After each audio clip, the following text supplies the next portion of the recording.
It's actually on another podcast. We kind of dove into what it looks like if the government mandated that the only meat or the only other animals that you could eat were the ones that you pulled the arrow on, where you caught yourself.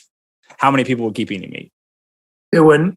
It would be much less. As a matter of fact, mandating mass is significantly easier than mandating only drinking water or only doing certain things. Like, no fuck. You know what I'm saying? So it would have been significantly harder to go in that direction because the convenience, the money, good health makes a lot of sense. It doesn't make a lot of money. Mm-hmm. So, it's not. So that's why I wanted to do things in phases. I wanted to educate myself. And what I tell people now is that there are a couple different categories for food. So fruits are electrical. And just from an educational standpoint, your liver feeds your brain 5 to 10 milligrams of glucose every hour on the hour, no matter what. Have you ever understood the why we get hungover, actually? But the whole reason why we end up even waking up early after like being up all night, and then we wake up early with a headache and we're like surprised, like, oh, I drank all night. Why I'm up. Have you guys ever gone through the I haven't. No. So if you drink alcohol, and let's say you're drinking from 9 to 12 and you stop at 12, well, your liver is going to be digesting from 12 to 3. So you may stop at 12. Your brain is being fed the sugar. So your liver, anything that is metabolized in the liver is technically considered a poison by the liver. So anything digesting in the liver is considered a poison. Now your brain is fed glucose, but everybody wants to tell you sugar is bad. So I kept rattling. I was like, why would they attack sugar? Why? So here's one of my theories. That's going to be in I have a book that I've been working on. It's called Diets, Disease, and Disharmony. And I feel like we're not harmonizing at all with any of our food. I don't care what you're eating. You're eating meat, certain day, it doesn't matter. There is a harmony and a balance that we are not focusing on. So nonetheless, people don't understand that when you end up drinking like that, your liver is metabolizing this, and it doesn't really want to feed the brain that sugar because it has to turn that alcohol into a sugar, right? So that it could feed the brain. So it's feeding the brain what it can. It's getting at that sugar, and that sugar feels good. So we're up dancing, we're up having a good time, and then we go to sleep. And we think the body is sleeping, we think the organs are sleeping, but realistically, your liver is constantly feeding the brain. So maybe you're still thinking about dancing at night. Maybe you're still thinking, man, I should have got that girl's number or whatever app. You're just going through it in your head, right? And you're enjoying whatever sleep. And then you wake up at like 7 a.m. because your liver decides to kind of shut off for a minute. And your liver's like, bro, I'm tired of feeding your brain all this non-sex sugar that I had to metabolize all freaking night while your body had to rest. So you know what? Now you're going to wake up feeling like crap. So you got a headache because now your brain doesn't have any more of that alcoholic sugar. The alcoholic sugar stopped. So now the liver is trying to regenerate itself. It's the only regenerative organ we have. It's trying to feed the brain, but it's got nothing to feed it. So you wake up wanting fatty foods, right? You want a fattier food. You want something that the liver can take in quick. And you think it's going to be pretty, good to feed the brain. And it's not. It gives the liver a falsified sense that it's digesting that fat, turning it into sugar and going to feed the brain. But then you feel fucking groggy and just like shit all day. You don't end up feeling good. You're on the couch after eating a full pizza and you're like, oh, I should eat another meal today after being like super hungover. And then people wonder, why they feel bad. So that's what the body is technically going through when it comes to a hangover. Ironically enough, the next time you have a hangover, feed a smoothie. Give your body the intrinsic sugar, because everybody forget there's two sugars, two types. You have intrinsic and extrinsic. Extrinsic is what we've made. Intrinsic is what comes from plants, vegetables, fruits. It is natural, God-made sugars. And these are the sugars that feed your brain very well. One of the things I did, asterisk this for a second, I was working with my dad when he ended up having a stroke, and the best cognitive abilities he had and the best neuro connections that he ended up having when he would work at Shepherd Center. So best cognitive, so verbal, because he had to relearn to talk and all those things again and talk about words. The best he did from recovery is when he had fruit. And the best movement he did was when he ended up having more fruit. The brain was way more turned on neurologically, which to me makes sense why, whether you call it the medical industry or the FDA or whoever the hell created the food pyramid, rags on sugar. It makes so much sense to me why we don't have streets lined up with fruit trees. It makes so much more sense. Bro, if you ask any person that has a fruit tree if they've collected 100% of their fruit, they're going to tell you that a lot of that fruit has hit the ground. Blueberry trees, apple trees, fig trees, some of that fruit is going to hit the ground because it is be fruitful and multiply, I think is exactly why it says it like that biblically, because it's a not just fruitful with, oh, give you all these great things. It's not a, opens like, hey, I'm just going to give you all this stuff for free thing. No, you got to work. It is a fruitful, like be fruitful in your body. And you're going to be able to, have a much better mindset, I think. And I think you're going to be a lot more clear-headed. But it makes sense why they attack sugar, so hard. Like, oh, don't have fruit. It has too much sugar. Bro, you just had cake, a donut, processed foods, all of these other things have to be metabolized and digested in the body. Like, what are you talking about? Don't have sugar. Like, so it's the bad sugars. And it made so much more sense to me why our health industry attacks sugar.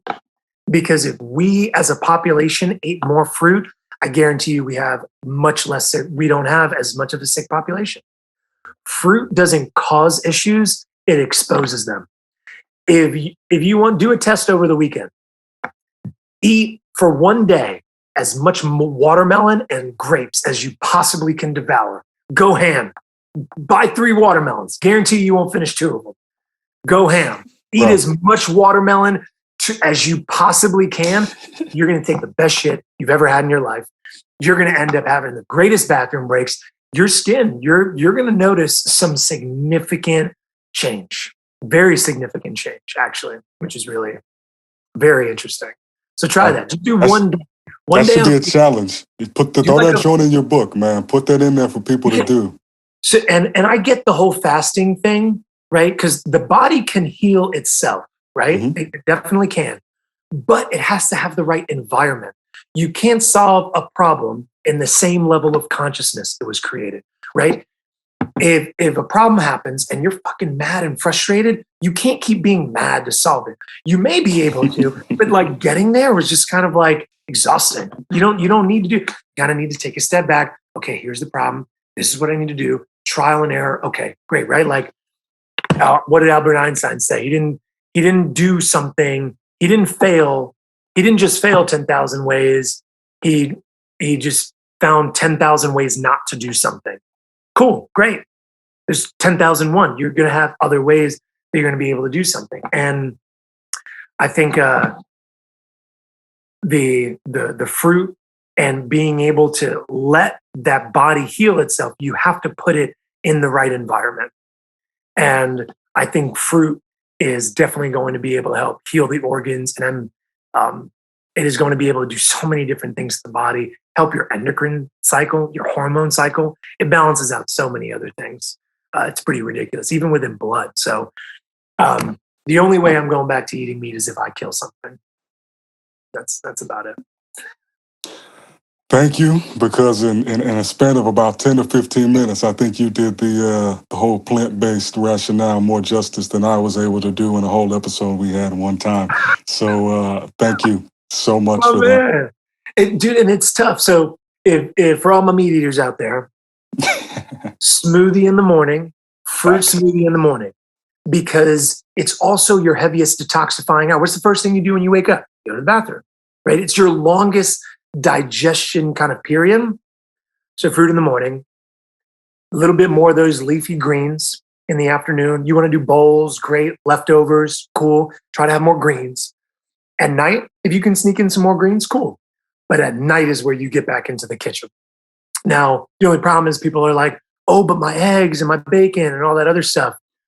And you really got to weigh out your detoxifying and your eating properties, because here's another kind of funny thing. There's a digestion process within the body. Mm-hmm. So fruit hangs out in the stomach for 15 minutes. Talk about that food combining. Talk about it. You got cooked vegetables would go next. It's easier to digest, right? They're already cooked, right? It comes down. So the fiber is a little bit easier to break down. Then you have raw vegetables. So cooked vegetables, 20, 25, raw vegetables, 30, 35, nuts and seeds, 45, animal products, anything 45 plus. It's going to stay in the stomach. So let's say I make for you a lettuce wrap taco. We're going to throw some pork in there. We're going to throw some salsa. Let's make it peach salsa. Yes, get some peach. So we got like a sweet peach salsa. You got your tomato in there. So you got some fruit. You got your meat. Let's throw some carrots. Let's get a little bit of cabbage in there. And then maybe like I want another color. You could probably put some diced cucumber for a little freshness. You're probably like, damn, that sounds like a good, pretty healthy taco, right? Check this out. Because the body has a priority for digestion, if you put meat and fruit together and fruit goes faster, fruit is going to hang out in the stomach and let what digests longer go first. Well, fruit's not supposed to hang out in an acidic environment, which is the stomach. It's an acidic environment to break down food, which is why fruit doesn't hang out that long. It doesn't need to. As soon as it hits that acid, boom, bubbles up, shoots right through, gets into the intestines within 15 minutes. So fruit is hanging out in the stomach and meat goes first. And do this test on yourself. Go have like a burger and then eat a banana afterward, or eat some strawberries or eat some blueberries afterward. Bro, you're going to have some bloating and gas and it's going to be hilarious. But it's a good test to do. You could feel it. You're like, holy shit, this is really happening. But so the fruit will hang back in the stomach and the meat will go first. So now fruit is sitting in the stomach. And what happens when we put fruit like that in an acidic environment? We get fermentation. What happens with fermentation? You create alcohol. So that's what we do with grapes, right? We ferment grapes and we create wine. So now you have your stomach fermentating whatever fruit you had, whether it's the tomatoes, whatever else was in there, and it's fermenting, creating an alcohol. So people are like, oh, fruit raises your blood sugar. So I looked at a study. The reason why that they were able to say that fruit raises blood sugar was based off the assumption that you already had meat in your diet, because that's a part of the diet. Eggs in the morning, bacon, maybe a little bit, right? Think when is meat not involved? Oh, you got a little bit of eggs, you got a little bit of bacon. Okay, now we got a turkey burger in the afternoon. Boom, a nice steak in the evening. Your body doesn't have a break. Constantly having meat like back to back to back. So now, on another note, there's an adrenaline response. So I think you'll like this, Sae'Von. I think you'll like this quite a bit. And let me know if I'm going, hey, honey, let me know if you think I'm going a little bit too over with this. Oh, this is what we wanted, dog. So have you ever craved Kobe beef? James, have you ever craved Kobe beef, Wagyu beef? I know you've had it. You've had to have Wagyu. Yeah, it's great. Yeah. Okay, Absolutely. So do you crave it? No. Why? Well, it's expensive as dick, first of all. And, second of all, I've had it very few times. But it's delicious. Melts in your mouth, right? So it's great. I'm just not going to spend that money every week. Okay. Thanks. Right? Yeah. Now, do you crave other meat? Honestly, I eat meat so frequently, I don't crave it at all. Nice. In the past, have you ever? There was a time where I would be like, man, I could really go for a cheeseburger. Simple things like that. Or I can go for a steak. Back in the day when I was eating meat a lot more, I definitely did. Have you ever kind of felt like that way? Or have you seen other people kind of do that to a degree? Oh, I've seen tons of other, like my mom, that's come out of my mom's mouth, my sister's mouths. Like that was a common thing. Like, oh, we having steak. It's 9 a.m. Like, can't wait for tonight. I'm like, yeah, interesting. Okay. So this might be a hard left field turn, but so my theory around why people are craving or addicted to meat is not that they're actually addicted to the meat. They're not addicted to the gains. They're not addicted to, the protein that is in there. People are so fun. Oh, where do you get your protein from? Like you act like you went to KFC, looking at the side of your KFC box, like, oh yeah, how much protein is in this? Like you did not look at the protein content of the Big Mac. Get out of here, dude. Like no. And on top of that, even a cow. What does a cow eat all day long? Grass. Right. So what people are addicted to is the adrenochrome found in the animal. Careful. Hey, Let's go. I'm going there. So if you think about it, so now let's think about it from this standpoint. So for all the people that are listening, adrenochrome is created within the body when an individual or an animal is tortured very heavily in any aspect. And when that person or when that animal is going through a lot of pain, their adrenal glands release what is known as adrenochrome. And as that heightens within the body, these cells end up gaining or end up, having this adrenochrome response to it. And it's a very heightened stress response found within the entire part of the body. So how is the cow for Wagyu beef killed? They have the lowest stress because they're grazing all day long. We talked about this a little bit, but I did not connect the adrenochrome to the stress response. But that's why the beef is so tender, is because they live a life, and that's why it's so expensive, because they have to basically pamper these damn cows all day long so that they don't stress out and get tight and tense. And then, that shit's crazy. So I was thinking about it. Now, of course, my education from where adrenochrome really started from wasn't necessarily with food. No, facts. I was like, I couldn't understand why people were so addicted to meat like that. And I was just like, it's because the animal that they're having is tortured, basically. And depending on what animal that they're catching or whatever they're going through, tastes significantly different. This is why animals that run away, regardless of how you kill them, will always taste different. Fish will taste consistent, right? Now we have to farm them, but fish are always running away, whether or not it's another fish catching them or it's us catching them. Fish are always running away. Deer are always running away. This is why those animals don't need to be rubbed down like in Japan, like what they do with Wagyu beef. These guys with Wagyu beef, they are literally rubbing the cows and giving them massages, and then they get like a light lethal injection, and then they slowly pass out and hit the floor. And now you got cows in America hung by one leg, upside down, one dude sliced their throat, let all the blood come out, and then they're on a line, and you're next to your buddy hung upside down for 50 to 100 yards, bleeding to death. Like, you're going to go through an adrenaline response and a stress response dying one way versus dying like that. And I truly feel like people are addicted to meat solely because of adrenochrome response, which is why, as a vegan, I don't think eating meat will ever like truly completely go away to an extent, depending on the environment in which people live. Because it's going to be really hard for me to grow an orange tree if I were to live in the mountains of Colorado. So, going to these places and where we live, there's going to be different things and that we're going to kind of play back and forth with. But that's where I made that connection, and I was like, wow, that was a huge difference right there. So that's my take on why people are addicted to meat. That makes so much sense. That literally blew my mind something crazy, because I never considered the adrenochrome addiction component of the stress environment that these animals go through, the animals that people eat at a mass scale, at least.